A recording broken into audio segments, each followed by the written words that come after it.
Hello everyone, I am back today with my Califone AV80 cassette player. Or to the left. You can scroll fast, or you can scroll slow. So in today's video, I am going to be trying to remove the main drive belt, which is clearly stretched on this unit. It does still seem to play at the proper speed despite having a stretched belt, but someone suspects that that might be why fast forward and rewind don't work. And plus, it would just be good to replace it anyways because it will eventually fail. I have not been able to find a way to get that belt out, as you all will see. Anyways, let me go ahead and take the cover off this. I do have the tape in here, so I can press play, rewind, fast forward, etc. So let me go ahead and remove the cover on this. Being careful, of course.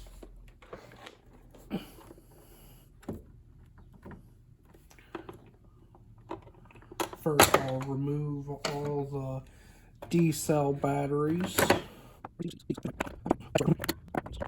Sorry for the poor lighting. I disconnected the motion detector light that is above me.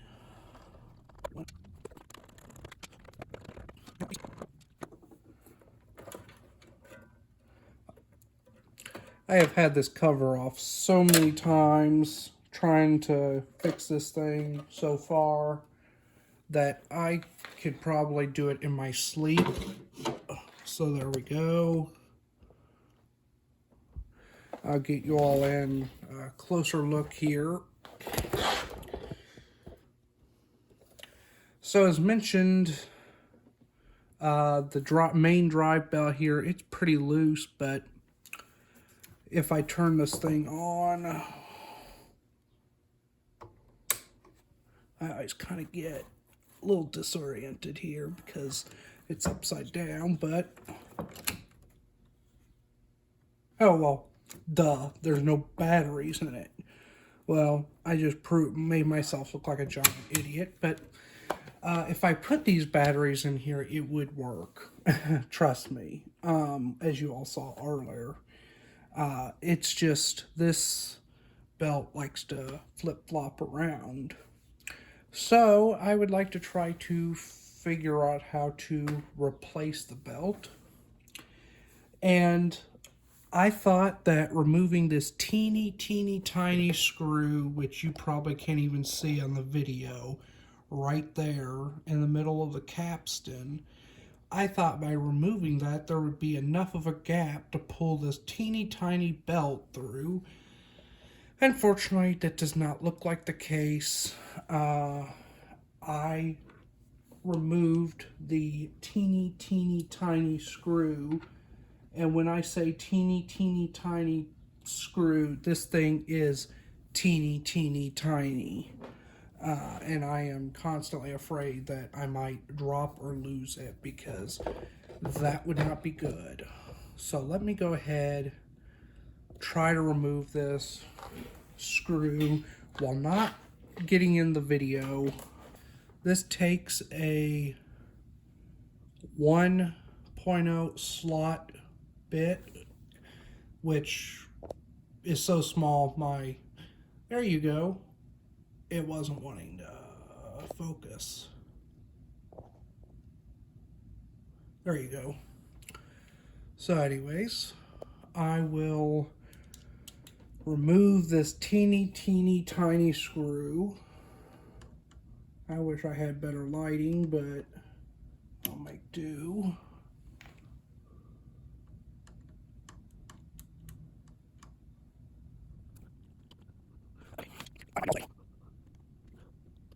Okay, maybe I do need a slightly bigger bit. Let's try a 1. Or, sorry, a 2. So that was a 1. 2 should work. For sure. Yeah, this looks like a better fit. Yep.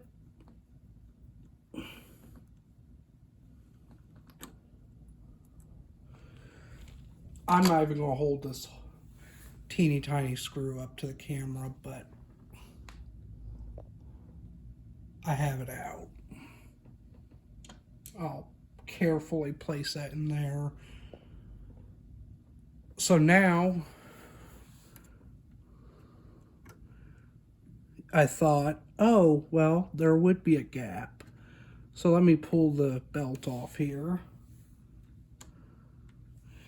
Let's just try to pull it through. Oh, well, what do you know? I do it on camera and it comes right off. Yeah, I wasn't earlier whenever I tried this. This belt was not coming out. But now I wonder if putting a new belt in will be any easier. Okay, so since I'm doing this here at work, we have some rubber bands, and I wasn't able to find any that was nearly as large as the original belt. But I will try this one that I did find and see if that does anything different. Obviously, I'm not going to play it very long, but I just want to see if it does make any difference. Anyways, I'm going to go ahead and install that here. Once again, trying not to make myself look like an idiot, which I've already managed to do once. So,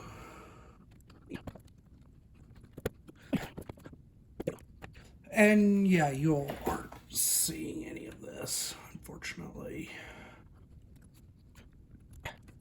Trying to do this without twisting the rubber band anywhere,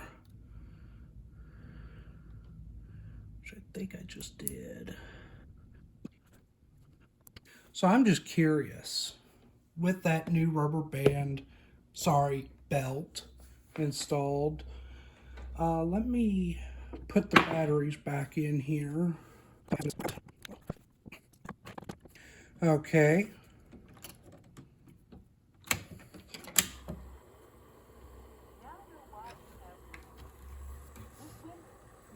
Long documents by just scrolling at the speed you want. You can also examine the contents of various objects simultaneously. In fact, when you start using the various applications on your Macintosh, you'll find that you always work on your document through a window.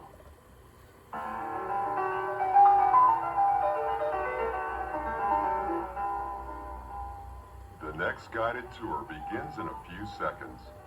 If you want to take a break now or imitate what you just saw and experiment with the tools you've just learned about, stop the tape recorder at the end of the next instruction. To get to your desktop, point to "Let me use my Macintosh" and click the mouse button. Stop the tape recorder now and start it when you're ready for more.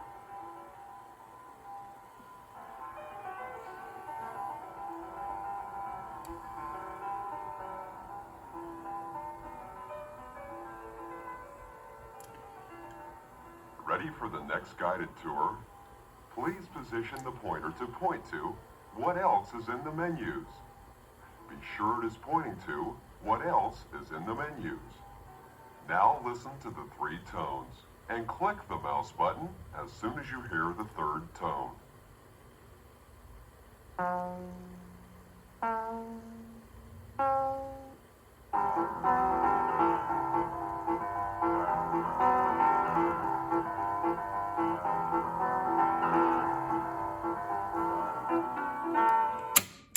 So it's definitely working with the rubber band, even though it wasn't designed to be used as a belt for a 50-year-old cassette player.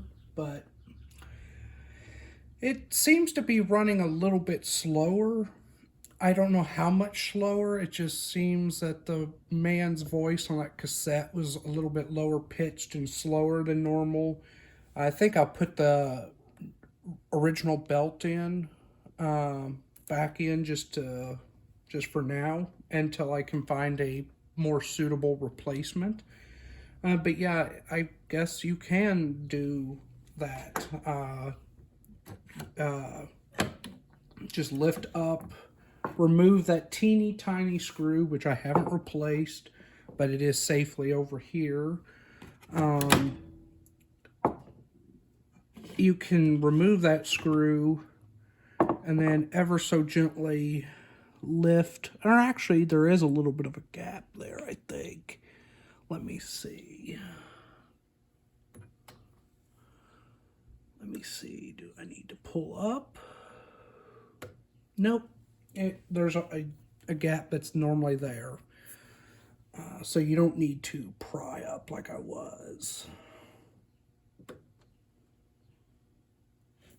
Or maybe you do.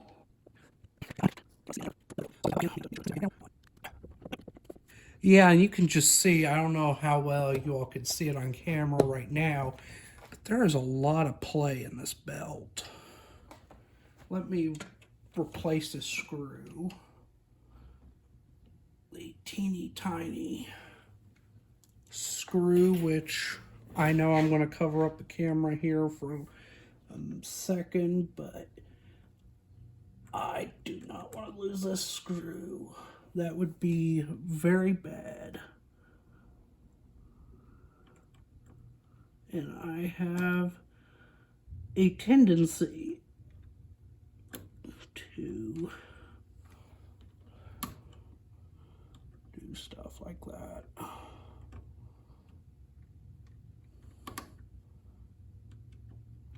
If my hand would freaking work. There we go.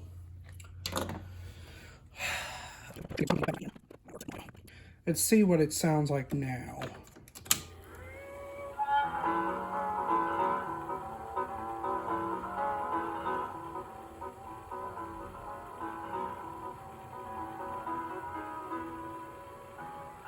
You've used the file menu several times already. The commands in the file menu are very useful in opening documents, getting information about them, or filing them away.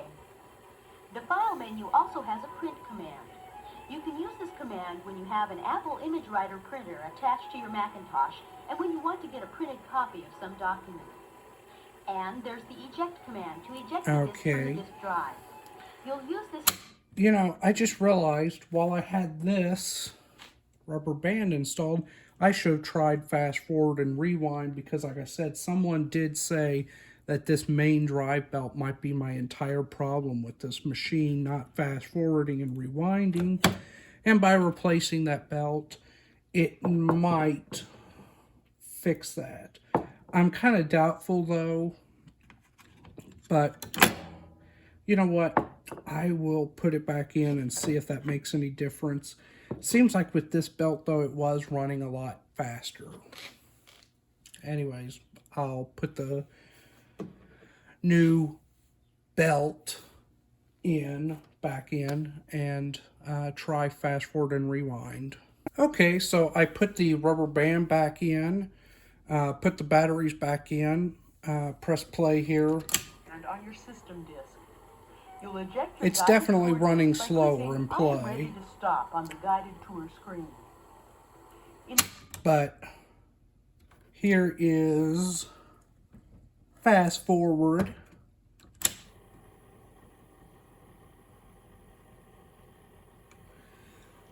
That actually might have fixed it.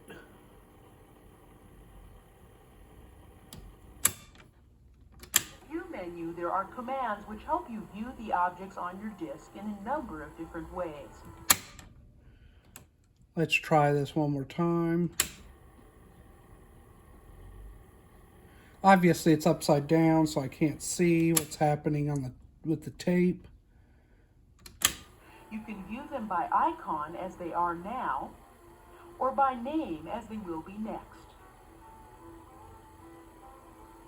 Or you can view them by date. And let's do rewind. Yeah, rewind isn't doing so good. or by size.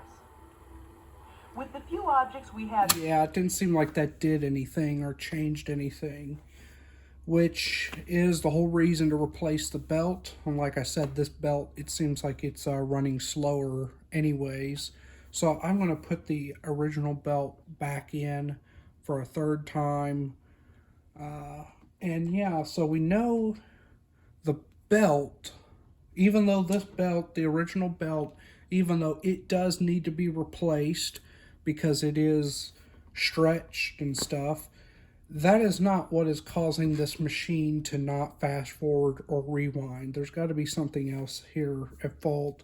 Maybe another belt down deeper, because there is a couple other belts in this system or in this unit, and then or it could be something else in the mechanism. I mean, this thing is 50 years old, so it does probably need some good lubrication and all that good stuff. But yeah, I will put the old belt back in and resume the video. Okay, so the old belt is back in. I put the batteries back in so I can test it just to make sure that it's running right. This may not seem very important right now, but you'll appreciate it later when it helps Yep, you sort out it seems and to be remember running. numerous and scattered documents. So I will go ahead and replace that capstan screw right there and button this machine back up.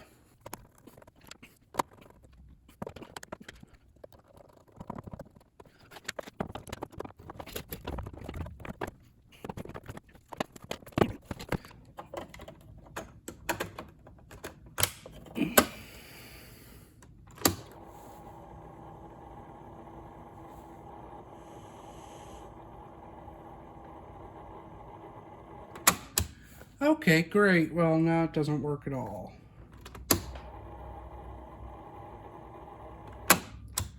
Okay, well. I may have accidentally damaged that belt, which would not be surprising. It was on its way out anyways. Let me take this thing back apart and see what's going on. Okay, so I think I figured out what was happening.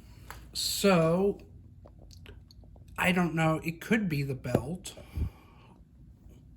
But if I start it, this doesn't spin, but if I give it a little bit of help,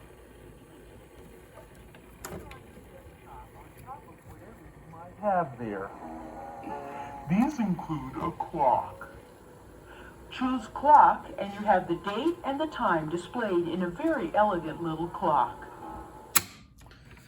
so it's running like it should, but at very much a little slower speed, and the capstan needs a little bit of help getting going, it looks like.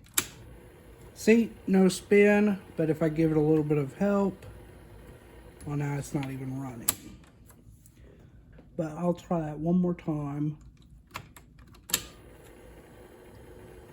The Apple menu also has a calculator which Now works it's running like at the any right other speed, calculator. or near it.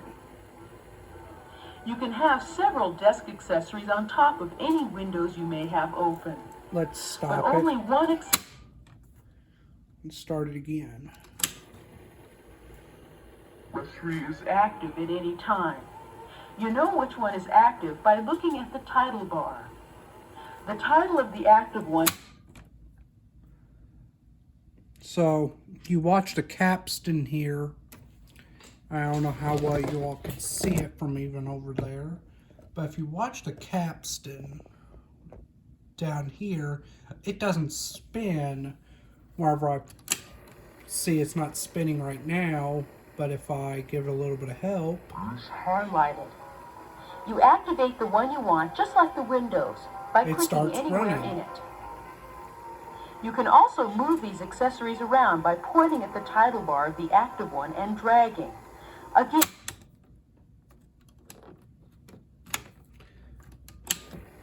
So, not spinning, but if I give it a little bit of a help, Just like the windows. it starts running.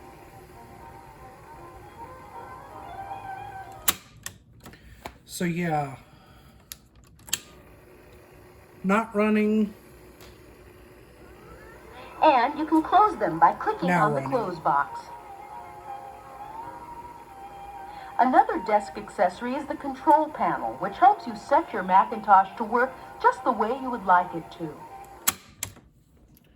So yeah, probably definitely needs a new belt now, unfortunately. So I think I figured out what had happened. I don't think it was the belt that was causing it to not run and not run at the proper speed earlier. I think what I did was I actually over-tightened that tiny screw on the capstan. I loosened it just a teeny tiny bit, and If you change your mind, click on the dots again and change it back. You can also change the time by clicking on it and adjusting it up or down.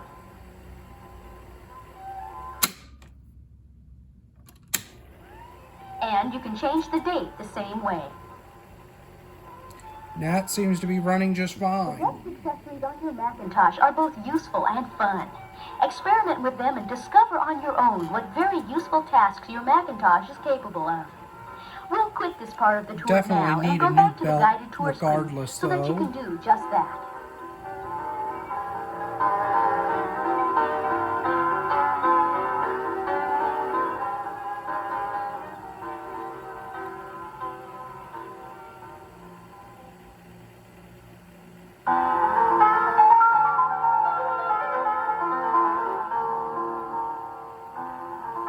If you would like to practice what you've learned, please click on Let Me Use My Macintosh. So yeah, I'll button this machine back up, and probably after I get it buttoned back up, I wonder if it'll still work. Anyways, I'll be right back.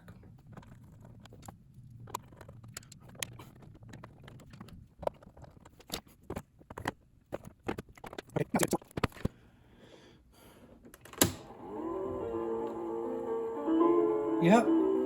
So it starts off real slow, and it picks up speed real quick. So yeah, it does need a new belt, but even the little tape counter here, which you all really can't see because the crappy lighting and my crappy tripod skills. But yeah, it seems like it's working fine now again. But definitely needs a new belt. Anyways, thanks for watching. Till next time, have a great day. Hello everyone. So while I was editing the Califone AV80 Part 3 video, I forgot to mention I actually got a original microphone for the Califone AV80. I don't know if this microphone was actually a Califone, but it certainly is a Rheem, which made the Rheem Califone AV80. So this is a Rheem 3818 omnidirectional dynamic microphone, and it came with a little stand here, and then here's the microphone itself. As you can see, Rheem, and then the R, and then the box here is in a little bit rough condition, but Rheem omnidirectional dynamic microphone, model 3818. And then if you look very close, and let me try this. You can barely make it out, but just like the cassette recorder, the Califone, this microphone was made in Japan, which a lot of equipment from that period was. Now, why I'm led to believe that this was not made for the Califone was I believe the Califone which I don't have in front of me, but I believe it has a smaller connector on the front there instead of one of these 1/4 inch connectors like this one right here. So I might need an adapter. I do know that the Califone AV80 does have a line input, which is a 1/4 inch connector, but I don't know if it would work with this dynamic microphone. So I'll have to test that out, and I might need to get something else or an adapter or something if I do intend to use it with this microphone, which I might. It'd be a good candidate, and the AV80 does not have an internal microphone. So yeah, I thought I would just throw this in to the video since I forgot it. Anyways, thank you so much for watching, and have a great day.